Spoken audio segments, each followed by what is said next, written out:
Thank you very much, Ivan. I think we have shared a lot inspiration from what you have done in Oulu as well. So we are learning from each other, and that's what our community is about. But thank you very much for inviting me to share with you some takeouts from our journey with in FabLab at school during the last 10 years. The agenda goes like this. I will provide you with a short presentation, who we are, what we are doing, then some lessons learned from our activities, from research and our own investigations.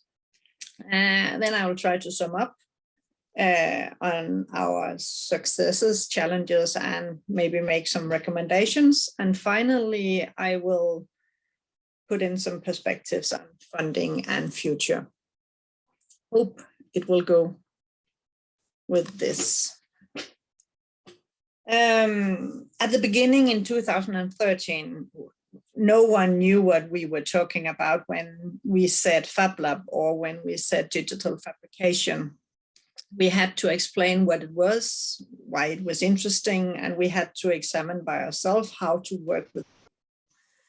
FabLab at school was originally initiated as a research project running 2014 to 2016, and it was investigating the use of digital fabrication technologies and design activities among students aged 11 to 15 at schools in 3 Danish municipalities.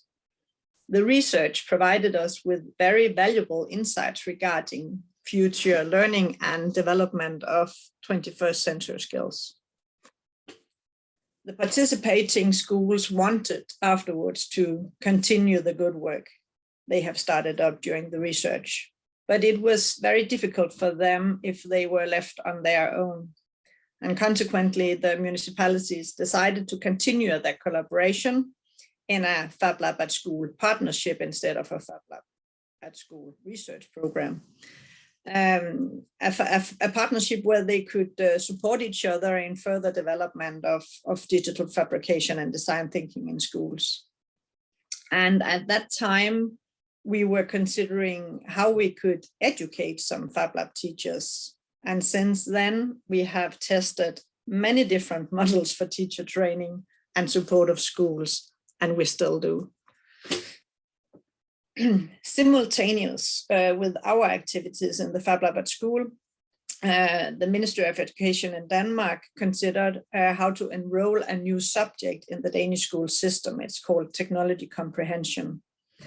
A curriculum for this subject has been tested at 46 schools from 2018 to 21, either as a subject in its own or as technology content in other subjects. The final report from this investigation concluded pros and cons with both solutions. And unfortunately, we're still waiting at the Ministry of Education to present their final decision about the future for this new but very important subject from our perspective. FabLab at school considered how could we actually utilize our experiences since 2013 and prepare our schools for this new subject coming. First of all, we recognize that many more skilled teachers were needed if we should be able to reach all students in Denmark. And based on the evaluation of our own teaching, teacher training activities and the findings from research, we designed a FabLab Pioneer Education Program, which started 2020 and will be running until 2024. And actually, Ivan, I would like to share a lot with you from that. Yeah. We have as well considered how we could be better to connect our FabLab activities with other subjects, other agendas, other initiatives. And by the end of the year 2021, we have started a brand new project called FabLab Climate Lab, which will develop specific learning activities for science where students are using technologies in innovations about reduction of CO2. All the way, it has been very important for us to share and learn together within our own network, but also at a national and a global level. Every year since 2014, we have hosted the Danish FabLab conferences, the conference where teachers, school leaders, pedagogues, FabLab educators and researchers, consultants and other interested in the field has participated in dialogues and hands-on workshops. And we are looking very much forward to welcome our network again in the conference in April this year, and any of you should be welcome as well. At our webpage, the pioneer teachers are sharing many different courses they have developed since 2013. When sharing the courses, we are hoping to inspire new colleagues to join our movement and conduct new and engaging teaching and learning with technologies. But also to show parents and students what they actually can do with technologies.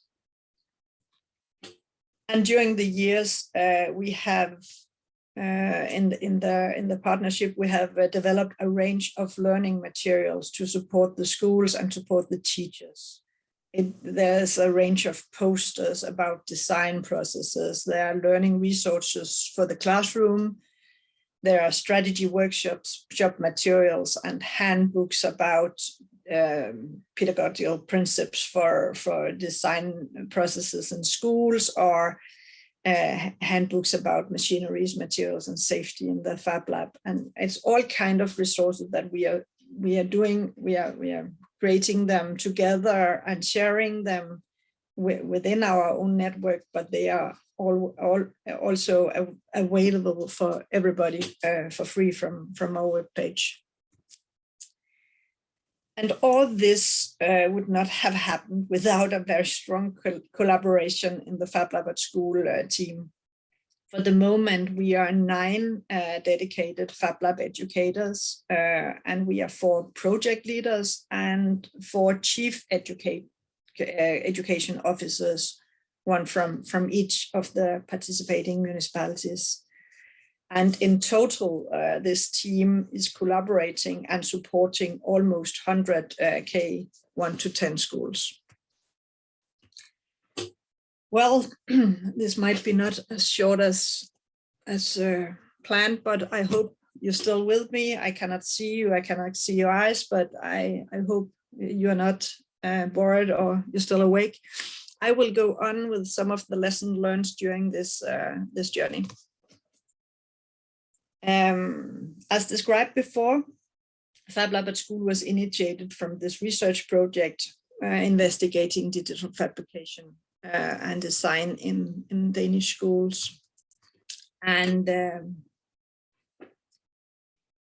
the outcome from the research, it was actually quite blurred, because the students found that the learning activities were interesting and they were very meaningful, but it seems to be very much up to chance what education in digital fabrication and design processes the students actually received. So we knew that we should do something about teacher education.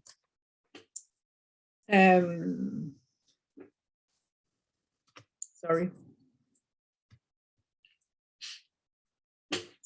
The research provided us with some very valuable insights and tools, and we knew that it was difficult for both the teachers and the students to understand how to deal with these complex design processes.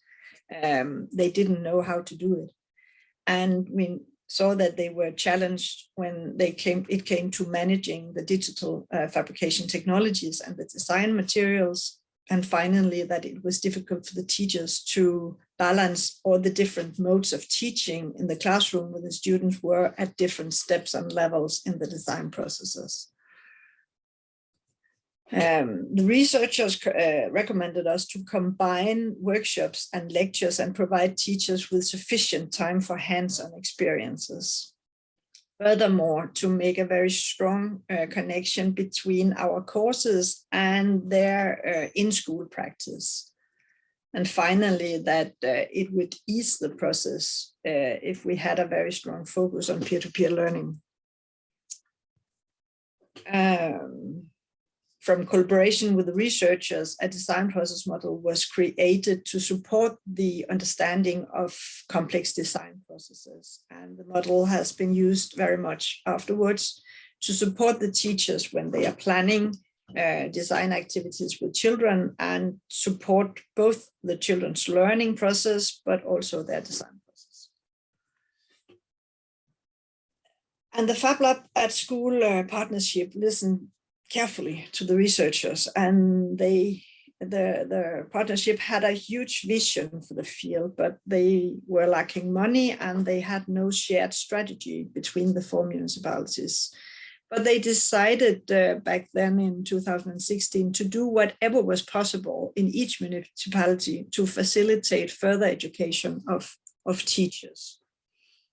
And each municipality has had a central Fab Lab, where Fab Lab educators with specific skills in technology and learning are initiating different models of teacher training. And the smallest training was a 2-hour introduction course where the technologies was presented. It's not much time. There is no time for hands-on experiences. It's rather presenting, looking and listening, and it's just like an eye-opening event. Some of the municipalities try to do some 4-hour certification courses for each of the Fab Lab technologies.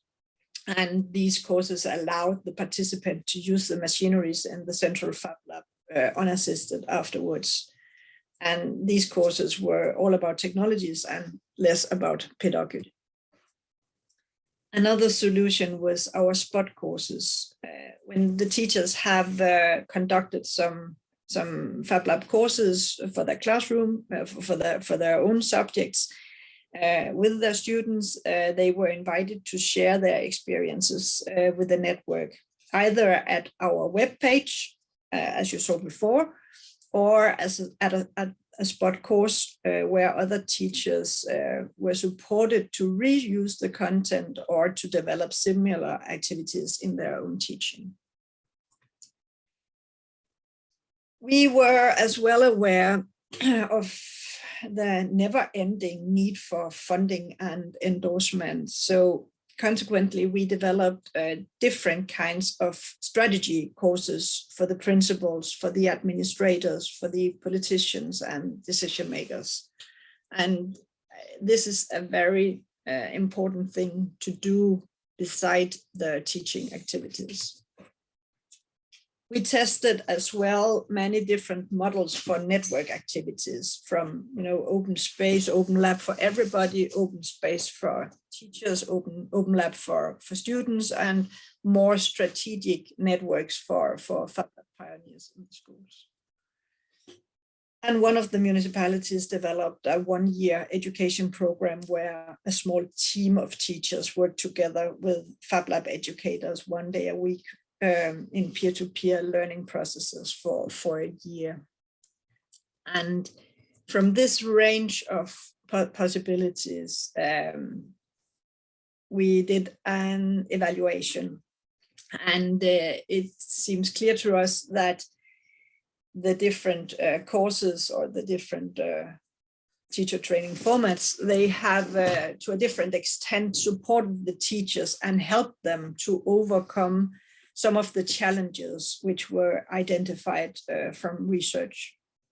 It was actually surprising. It was well known that the 1-year pioneer program reached almost everything, but it was surprising for us to see how much we actually achieved from the network activities. And we realized that it is very relevant for the teachers to do experiments together with colleagues, to share, to dialogue and support each other. Yeah. And after some years with further experiments and evaluations, we finally received funding for a shared education program in the 4 municipalities at the end of 2019. And the FabLab Pioneer Program, it's a 2-year education and it's based on our experiences. Before the participating teachers and pedagogues start at the education program, they will make an agreement with their principal and make very clear why they are at the program and what skills they want to develop and which role they will have in the school afterward. And during the first year, they will spend 1 day a week in our central Fab Lab assembling their own 3D printer, learn to use the Fab Lab technologies and construct digital artifacts by themselves. But they will as well do experiments in their own lessons. In second year, they will work together with colleagues in their own school and support them to include FabLab activities in their own teaching. So they will do at least 4 different courses with at least 4 different colleagues in several classes, and they will support them to do that. The education program is designed as an action learning processes where the pioneer teachers are learning about the technologies in the Fab Lab, but do different kinds of experiments with the students in some of the lessons in the rest of the week.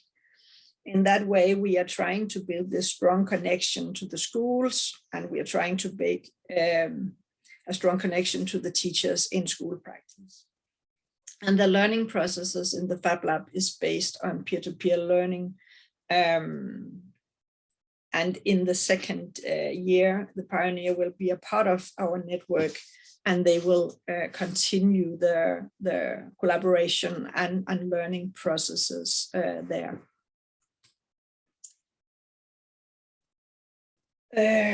Until or from 2020 to 2024, we will educate 180 FabLab pioneers in these 4 municipalities. And I think we had around 100 people in the network before we started this program. And during the program, we will involve 180 principals and 720 colleagues. And hopefully we will able to conduct learning activities with more than 3,500 students. Yeah. But what have we learned so far from this new teacher training program?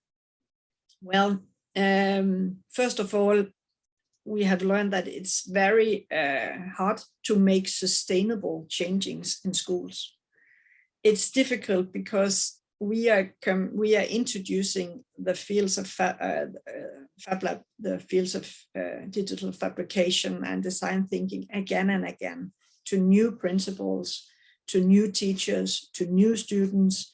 And it seemed very difficult for us to reach any progression because we are always introducing to new persons. We have to be very patient, and it will take some years before we have a solid base in each school. And maybe it will take a decade before we can see an actually deep progression at student level and teacher level. So patience is important, but at the same time, we need to be very dedicated and willing to continue. And in many ways, our first 1.5 years with this new program has provided us with many examples of success. The teachers are, after 1 year, actually very skilled with technology and pedagogy. They have developed a new mindset and a new language about technology and learning. And they want much more exploration, much more investigation in schools instead of learning by the books. They were very challenged in the Fab Lab, but they like the challenges and they find the support from the Fab Lab important and good. They were very happy about the co-teaching strategies that we have provided them with as well, because when they in second year had to go to do experiments with the colleagues, it was necessary for them to have some strategies for that. They feel ready, safe, and happy to go back to their schools and do further development there. They want to be a part of the network. They need much more knowledge. They want to continue this development and learn more. And they say that in the schools, they know that their colleagues says to them that it seems very important what you're doing, and it seems very interesting what you're doing. I can see your children are so engaged in the topics. So it seems like they are doing some very good work at the schools. The leaders, the principals, they find as well that they have had new and important learning during the project. They have as well developed a mindset and a language for technology, and they say they have noticed now that there's a need for support from the Fab Lab, but there's also a need that each school build their own strategy for the field. They are very focused on the capacity building, and they find the collaboration with the pioneer teachers valuable, and that the dialogues with them and with us have strengthened their implementation processes. They will try to enroll the co-teaching strategies for all teachers in the school, and they want further support from us in the Fab Lab. But we have, of course, as well noticed some challenges, and one of them is maybe the second bullet, because we are very used in schools to closed-ended school assignments where there's one fixed answer. And here we are presenting a lot of open-ended challenges for the students. They are working with real-world problem solving. They are designing solutions. They are using technologies. They are exploring. They are trying to find solutions on things that maybe don't have any answer at all. And this is a struggle for us to put this mindset in just to a minor part of the school. And the schools are traditional, used to have a very straight taxonomy. And in this area, we don't have that. So they say, what should we teach the students, and when should they have which skills, and who should do it? And they are struggling with that as well. The activities are not well fit for 45-minute lessons. So we have some problems sometimes to put it into the normal timetable for schools. So we try to take out whole days or whole weeks to do my major projects, but we need to find a solution for that. It's difficult for teachers to find time for collaboration, preparation, and evaluation together with the colleagues. So some structural and organizational challenges is noticed as well. When the collaboration between principals and pioneers are lacking, then it's very difficult to be a pioneer and go out with a development process for colleagues. So it's very important to have this eye on the collaboration. We have had some changes in the group of school leaders, and every time we have a new school leader in the boat, we need to start over again and negotiate the mindset, the vision, the mission, why we're doing what we're doing. We have seen that there's a lack of network for school leaders. They are actually asking to have a network like the pioneers have.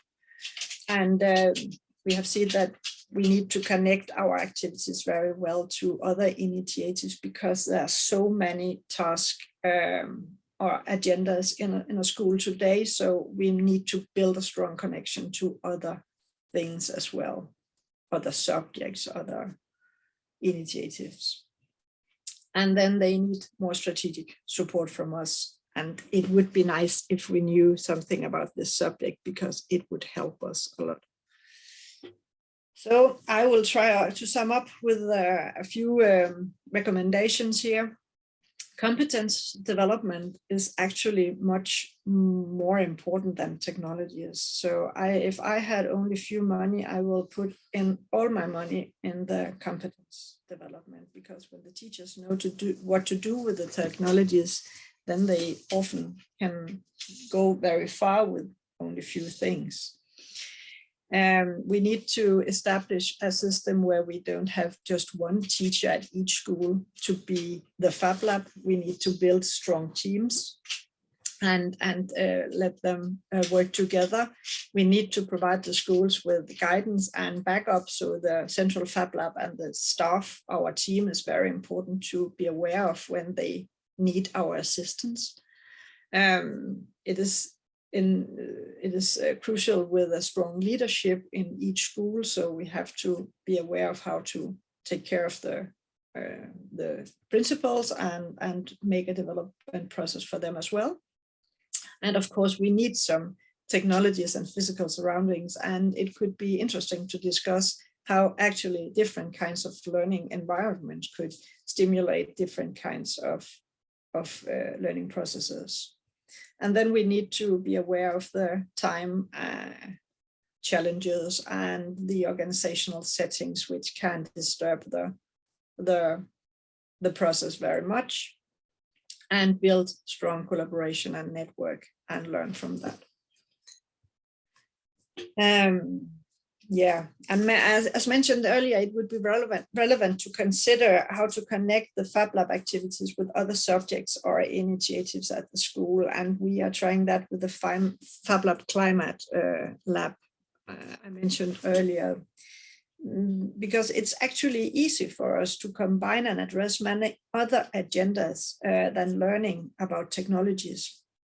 Collaboration with science, math, art, or literature, focusing on gender issues, focusing on future working skills, preparing the students to be empowered citizens in a highly digitized society. And we will stay much stronger if we can find relevant combinations in every context we are in with our Fab Lab organizations. Yes. Finally, I will very quickly wrap up with some considerations about funding and framing. We are happy that we are funded very well by external foundations in our development of the Pioneer Education Program and the Climate Lab. We are very grateful to that. It supports us very well, but such funding will only bring you some fuel to the development process. It will not sustain you in a longer perspective. Our partnership is much more like a motor for this. Here we have the forum for visions and missions and actions. And without the support from the school department, we could not reach all schools. And without the project leaders, we could not be at the agenda in all the municipalities. And without the educators from the Fab Lab, we could not support the schools, or we could not educate the teachers. And without the pioneer teachers, we could not reach the students. So everybody is important here. All stakeholders are playing a very important role to keep this system running.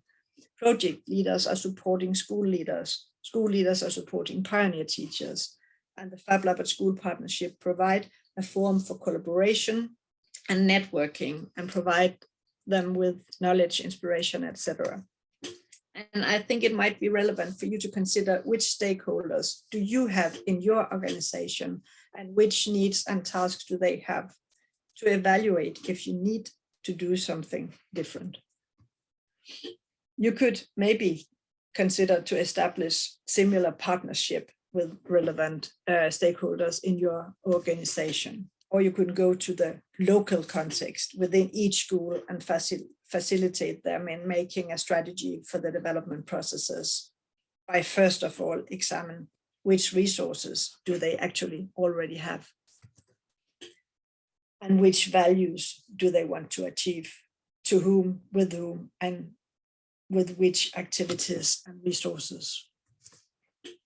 Yeah, I think for the future, we actually really don't know what will happen after 24 when the education program is finished and our funding is finished. But for the moment, we are discussing how we can support the schools, the pioneers, the principals, and the colleagues much better within the schools.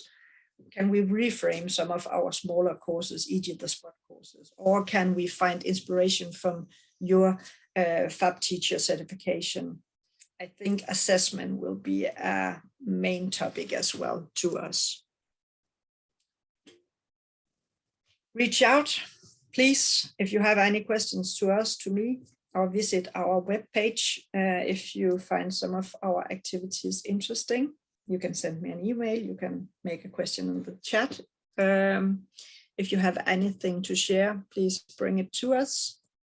And next week, I will make sure that our FabLearnDK website as well will be translated into English.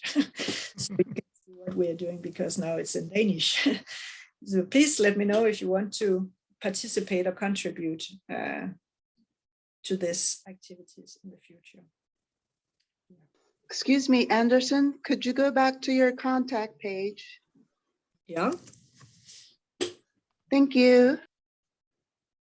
Additionally, I just added a screenshot of her contact information, so you should have it. It is in the chat as well. But thank you very much for listening, being here. I hope I can learn much more from all your activities as well during this session. It's important that we are collaborating and learning from each other. Thank you very much, Hanne. Let's give Hanne a virtual clap, applause. So thank you very much. And we have now some time for questions. Perhaps I have them in the chat, but perhaps the person who have been asking the question, they can do it via voice. So Greg, are you there? Can you ask your question for Hanne? Greg Marks?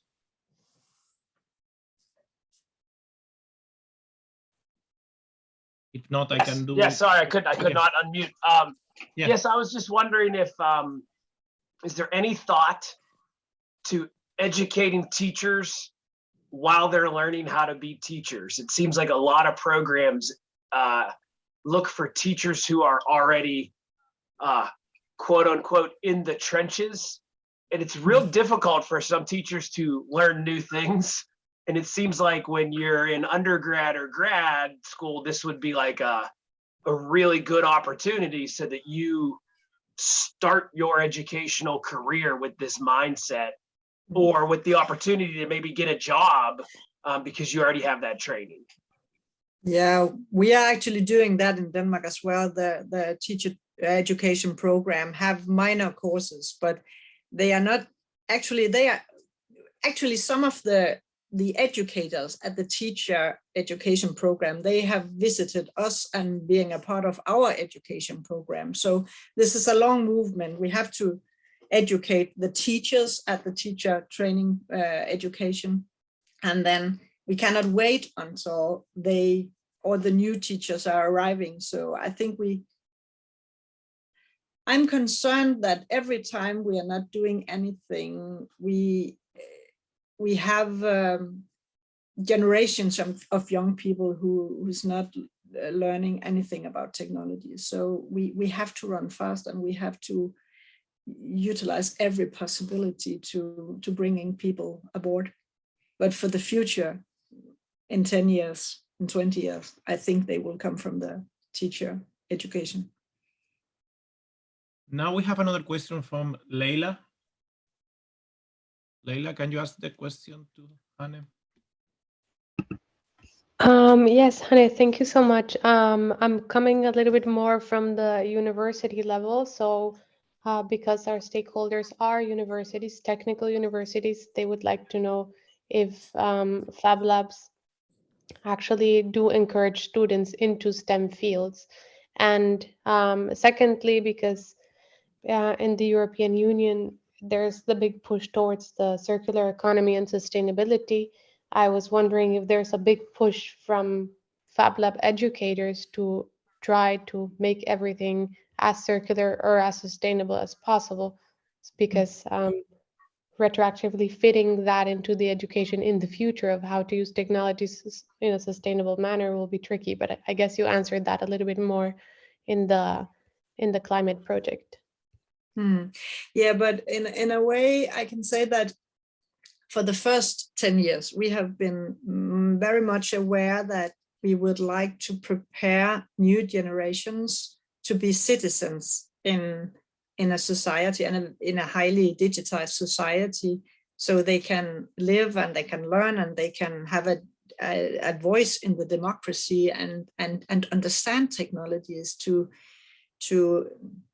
analyze and construct technologies, so they know what technologies do for them, for the individual, for the group, for the society, and be critical about technologies and be competent about technologies. But actually we are trying to see if we can make, building bridges to the STEM education and make use the Fab Lab as a thing we are sharing with the vocational schools, for instance, and doing projects with them, so we can push a little harder to a collaboration between the school, the public school system, and the further education into the STEM.